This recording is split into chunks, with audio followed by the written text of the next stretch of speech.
डमरू बजावे भक्तों, शंभू जी दे दर्शन पाओ भगतों, शंभू जी दे दर्शन पाओ भक्तों, भोले जी दे दर्शन पाओ भगतों, भोले जी दे दर्शन पाओ भगतों। बोले शंकर भगवान की जय हो। गणपति महादेव की जय हो। महाराज इस तरह जब संध्या के आगे भगवान शंकर आके प्रकट हुए तो ना जाने कितने मंत्रों से कितने तंत्रों से उस संध्या ने भगवान शिव का आह्वान किया, भगवान की पूजा की। और कहते जब भगवान शंकर प्रकट हुए तो शंकर ने पूछा, हे देवी तू कौन है और किस कारण मेरी तपस्या कर रही है? तो भगवान शंकर ने जब ऐसा पूछा तो संध्या क्या कहने लगी?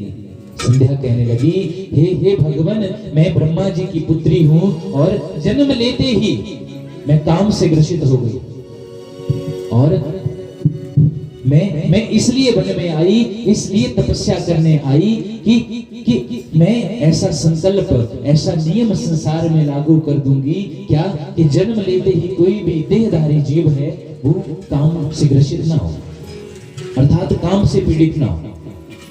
इसलिए मुझे एक ऋषि की आज्ञा हुई कि मैं आपके मंत्र का जाप करूं और आप उन्होंने कहा था कि आप भोले भाले हैं और देवताओं को मनाना बड़ा मुश्किल है, लेकिन यदि तुम शंकर को मनाओगी तो क्या शंकर आसानी से मान जाएंगे।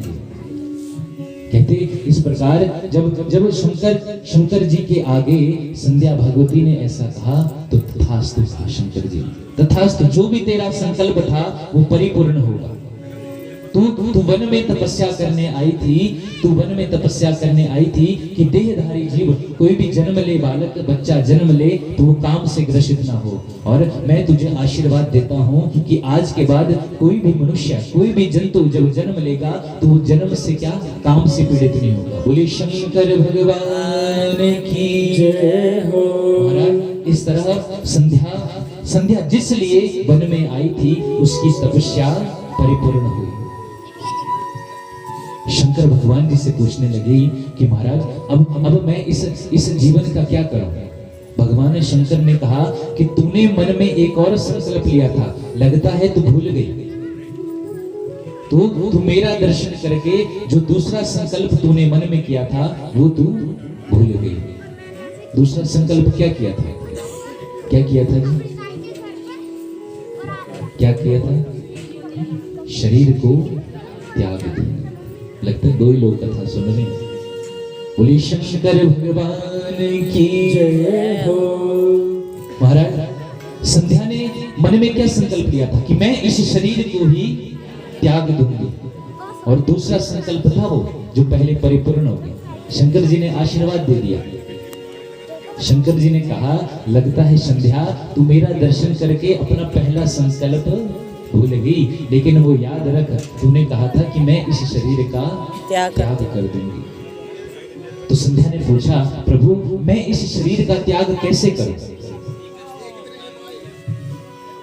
भगवान शंकर ने कहा कि तू ऐसा कर संध्या, तू इस पर्वत से दूसरी तरफ जा, वहां पर एक मेधा ऋषि है, उनके यहाँ पर हवन यज्ञ चल रहा है। 12 वर्षों से निरंतर वहां पे हवन चल रहा है, और तू ऐसा कर वहां जाकर उस हवन के यज्ञ में क्या कर, अपने इस शरीर को त्याग दे। लेकिन शरीर को त्यागने से पहले जिस भी पुरुष का तू मन में ध्यान करेगी वही पुरुष अगले जन्म में जाकर तेरा पति होगा। बोले शंकर भगवान की जय हो। महाराज संध्या वहां से गई और पर्वत से दूसरी तरफ गई, और भगवान शंकर ने एक और चीज कही थी कि जब तू अपने शरीर को उस हवन में त्यागेगी तब कोई भी तुझे देखेगा नहीं, कोई भी तुझे नहीं देख पाएगा। संध्या गई और मेधा ऋषि की जो हवन में अग्नि जल रही थी उसमें क्या करने लगी, अपने शरीर को त्यागने लगी। लेकिन शंकर जी ने कहा था कि जिस भी पुरुष का तू ध्यान अग्नि में अपने शरीर को डालते हुए करेगी, वही अगले जन्म में कौन होगा? तेरा पति होगा। अब संध्या ने जब जन्म लिया तो जन्म के उपरांत केवल अपने पिता को देखा था, एक बार उठा के देखा था पिता, उसके उपरांत किसी को नहीं देखा। लेकिन एक और पुरुष को संध्या ने देखा था। कौन से पुरुष को? हाँ जी, कौन से पुरुष को? किसको? वशिष्ठ ऋषि को। अपने जीवन में केवल एकमात्र किसी पुरुष को आंख उठा के देखा, वो भी जब वशिष्ठ वन में उस संध्या की तरफ आ रहे थे। मन में क्या किया? मन में उन्हीं वशिष्ठ का ध्यान किया और अपने शरीर को अग्नि में त्याग दिया। बोलिए शंकर भगवान की जय हो। महाराज जैसे ही अपने शरीर को उस अग्नि में त्यागा तो क्या हुआ? अंत में कहते एक अंगुष्ठ मात्र पुरोडाश भाग बच गए।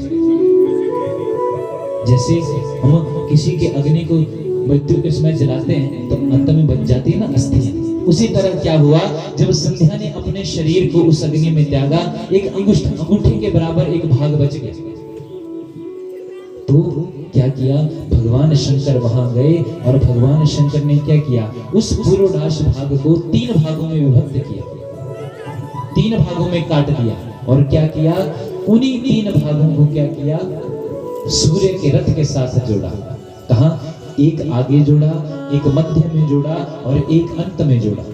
संध्या का जो पुरोडाश भाग बच गया था उसको सूर्य के रथ के साथ जोड़ दिया। और 3 भागों में कैसे? एक शुरू में, एक मध्य में और एक अंत में। और इसी से ही क्या बना? इसी से ही उस संध्या के पुरोडाश भाग को सूर्य के रथ के साथ जोड़ने के साथ ही क्या बना? त्रिकाल संध्या का नियम बना। बोलिए संध्या भगवती की जय हो। महाराज ये संध्या होती क्या है? और ये जो 3 भाग सूर्य के रथ के साथ जोड़े, ये क्या होते हैं? आपने बड़ा सुना होगा, महाराज ये तो संध्या का समय हो गया, संध्या का समय हो गया। कहते थे ना, तो पूजा पाठ करना तो क्या कहते थे कि महाराज अब तो संध्या का समय हो गया, अब तो पूजा करने का समय हो गया, दरवाजे को खोलने का समय हो गया। तो ये संध्या तीन समय की संध्या कही गई शास्त्रों में। एक कौन? जब सूर्य उदय होता है, एक कब? दोपहर के समय 12 बजे, और एक सायंकालीन संध्या। 3 संध्या भगवान ने निर्धारित की। और क्या कहा? इन 3 संध्या समय में जब भी सूर्य का उदय होगा, जब भी मध्याह्न काल होगा, और क्या? जब भी अंत का समय होगा, जो भी मनुष्य इन तीनों समय में पूजा करेगा उसका क्या फल मिलेगा? क्या फल मिलेगा जी? तीनों भाग का अलग अलग फल है। तीनों समय आप जब पूजा करते हैं तो उसका क्या? उसका अलग अलग फल है। तीनों का अलग अलग फल है। आप सोचें कि महाराज हम तो पूजा केवल सोचते हैं कि हमारा अच्छा हो, भला हो, इसलिए होता है, लेकिन तीनों जो संध्या है उसका अलग अलग फल होता है। और क्या क्या क्या फल? कहते जो प्रातः संध्या होती है वो क्या? प्रातः संध्या तदुदेति देवानां प्रतिकारिणी। जो भी आप सुबह के समय पूजा करते हैं वो किसके प्रति होती है? वो होती है देवताओं के प्रति। वो देव भाग है।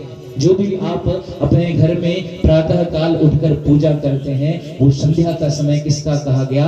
देवताओं का कहा गया। इसलिए प्रातः काल की जो संध्या होती है वो किसकी होती है? देवताओं की होती है। और जो मध्यकालीन संध्या होती है, जो 12 बजे का समय, दोपहर के समय जो पूजा पाठ होती है वो किसकी होती है? वो होती है ऋषियों की। ऋषियों की कही गई। और जो सूर्य के अस्त होने के समय की जो संध्या है वो किसकी कही गई? पितृमोक्षकारिणी, वो पितरों के प्रति कही गई। बोलिए शिव शंकर भगवान की जय हो। इस तरह भगवान ने क्या कहा? भगवान ने 3 काल निर्धारित कर दिए। जो प्रातः संध्या के समय क्या भगवान की पूजा करेगा वो देवताओं को प्रसन्न करेगा। और जो मध्याह्न काल में क्या करेगा? पूजा करेगा वो ऋषियों को। हमारे ऊपर ऋण होते हैं। जब भी मनुष्य का जन्म होता है तो उसके ऊपर 3 जो है ऋण होते हैं। देव ऋण, ऋषि ऋण और पितृ ऋण।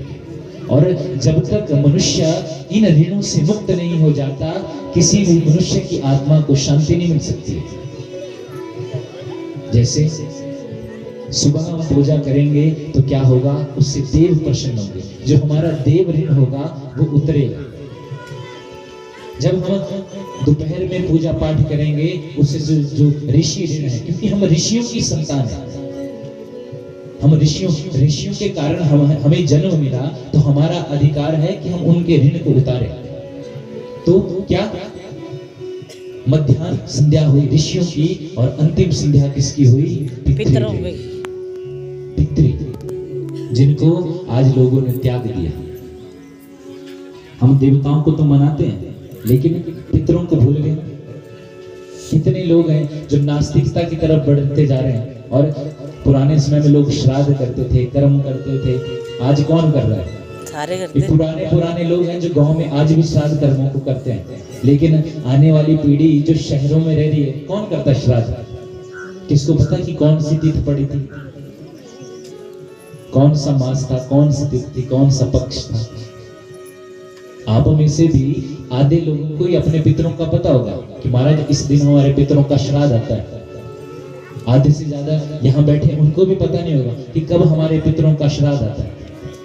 लेकिन कहा गया कि जब तक हम अपने जीवन में पितृ ऋण से मुक्त नहीं हो जाते, तब तक क्या हमारे जीवन में पितरों को भी कष्ट निकलता है, पितरों के द्वारा भी हमें पीड़ा मिलती है कि हमारे द्वारा तुझे जीवन मिला, हमारे द्वारा तुझे शरीर मिला, और तू हमें भूल गया।